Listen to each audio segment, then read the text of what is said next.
Good evening. My name is Kevin Short. I'm a student in philosophy of religion at Southwestern Baptist Theological Seminary. I live in Kentucky.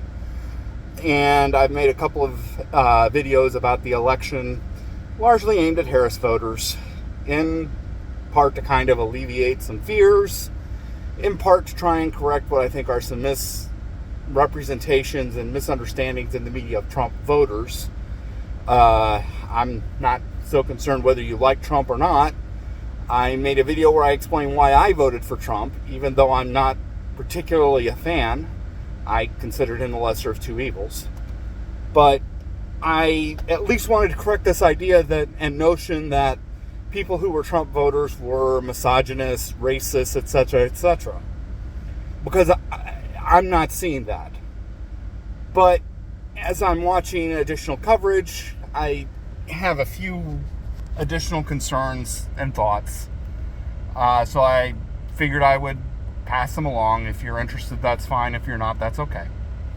But I wanted to make 3 points. Number one, there are a lot of people who are disappointed in the election, who are saying they are not going to be involved with family, they're going to cut them off. And I don't know anybody's individual situation. For some people, perhaps this is a last straw situation and it's not just a singular event. But I would just say be very cautious, because you may come to change your mind later, but your family may not want you back.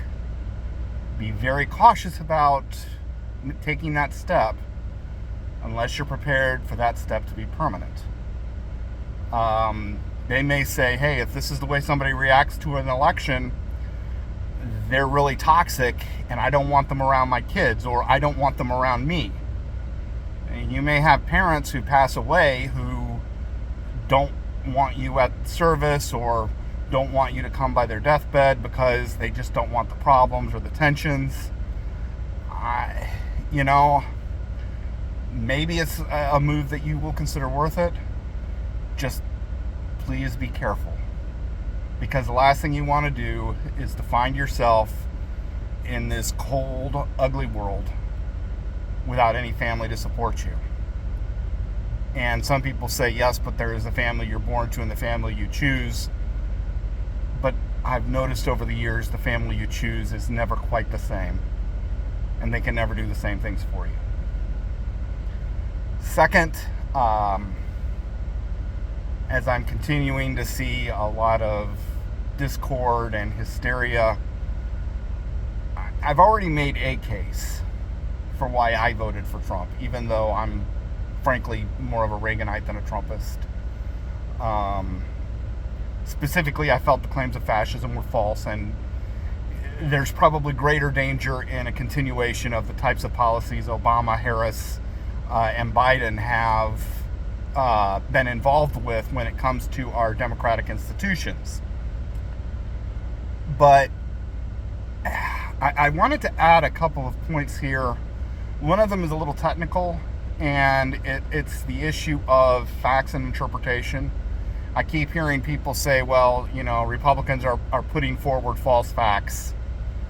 And somebody can make the same case on the other side. But one of the things I think we have to be very careful about is sometimes we have a difficult time separating out the actual facts from our interpretations of them. So a very simple one here is January 6th. There are a lot of people who will say it is a fact that there was an insurrection on January 6th. Well, that's not really a fact. That's an interpretation of a number of facts of the events that happened on that day. We do know that a number of people broke into the Capitol. We know that some of them claim that they were waved in. I have no idea whether that's true or not. We know that the only shots fired was when a individual was killed, and that individual was one of the protesters, not one of the police. We know that some of them were wandering around the Capitol. We know some of them were a little more violent. We know some of them were trying to break in and trying to get to members of the House. Those are the facts. Those are the things that actually happened. Now, whether or not we call that an insurrection, that's a matter of interpretation. It could also be described as a riot, which I think is probably the better interpretation. And it would seem to me that the government would probably have to go the same way, simply from the fact that I'm not seeing too many of these protesters actually being charged with insurrection, because that's a matter of law. Now, you might disagree with me. We could have a debate. I could tell you that the absence of AR-15s with the protesters, the absence of a plan, the fact that it didn't last very long, these are marks of a riot and not of an insurrection.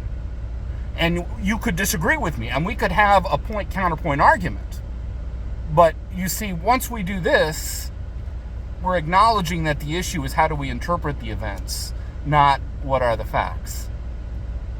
So be very cautious here. One of the things that affects our interpretation is our philosophy of life. And one of the big issues that has affected this election has been what some people want to call woke. I don't particularly like that term. I'm just not sure what to use otherwise. More technically, I would probably say social critical theory, which includes things like third wave feminism, critical race theory, critical gender theory, a lot of elements of the LGBTQ methodologies, etc. And critical race theory as a whole, critical theory as a whole has, quite frankly speaking, as a philosopher of religion, a lot of very serious problems. The very fact that it can be used in very difficult to tell what the proper results are, for example. So if you look at the transsexual versus the group some people call TERFs, trans-exclusionary radical feminists, they're both using critical theory. They're using it in different ways. Which one's right? Well, the fact that both seem to be about equally good is an indication that critical theory is not a workable ethic. And there are other problems. It's built on relativism, and whenever your conclusion or your premises are relativism, you basically falsified your approach from the beginning, and we can prove that going back all the way to Aristotle. There's the same problems that came in with post-structuralism. Its foundations in Marx and Freud, both of which have largely been discredited. There's a lot of problems with critical theory. But critical theory is, again, a matter of how we interpret events. So when a critical theorist talks about racism, and someone such as myself, who comes from a Christian perspective, describes racism, we're going to have two very different interpretations of what those terms mean. Now, I can get into why I think critical theory's approach is wrong. I have what I believe are very good reasons for that. But it's not necessarily, this is a debate between different ethical systems, and critical theory and some of the other systems the Democrats are using are not certain by any means. And I'm even going to take a step further and note one of the very real problems that seems to come from critical theory because of its origins is it's prone to conspiracy theories, just like Marxism is, because of the way it responds to realism. And it's also tends towards certain logical fallacies, particularly a fallacy known as argumentum ad hominem, which is an argument against the man rather than against the man's point. And you see this, for example, whenever you see an article written, letters to the editors, they very, very often say, well, the reason why people oppose the teaching of critical race theory in school is because they're trying to protect their privileges. Well, that's not an allowable argument rationally. It's an irrational argument because it's not arguing the position that somebody has taken. It's arguing from some point of their character, which is something you haven't proved. Now, you can make an argument like that, but you're going to have to do a lot of very hard work to try and prove that that's what's going on. It's quite frankly using a slur to avoid actual argumentation. So, there are problems with the way these things are constructed. Now, why am I mentioning all of this? Because I think one of the things that Harris voters do need to do is look and ask how certain they are that they themselves are right. And I'm just going to put it in very simple terms. But a lot of the left-wing networks for years were putting out this idea that Trump was an agent of Russia, and that has basically been debunked. Those same outlets said that the Biden laptop was fake. It was Russian disinformation.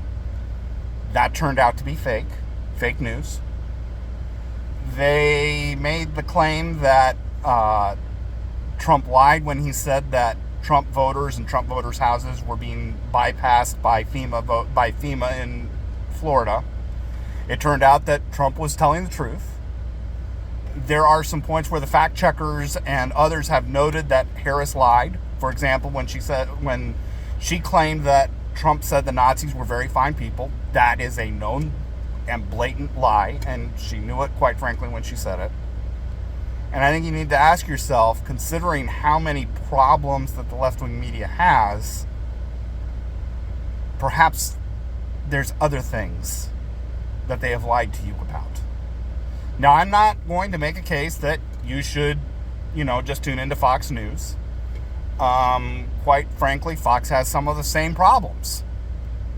I stopped watching CNN after the Mueller report came out, and CNN basically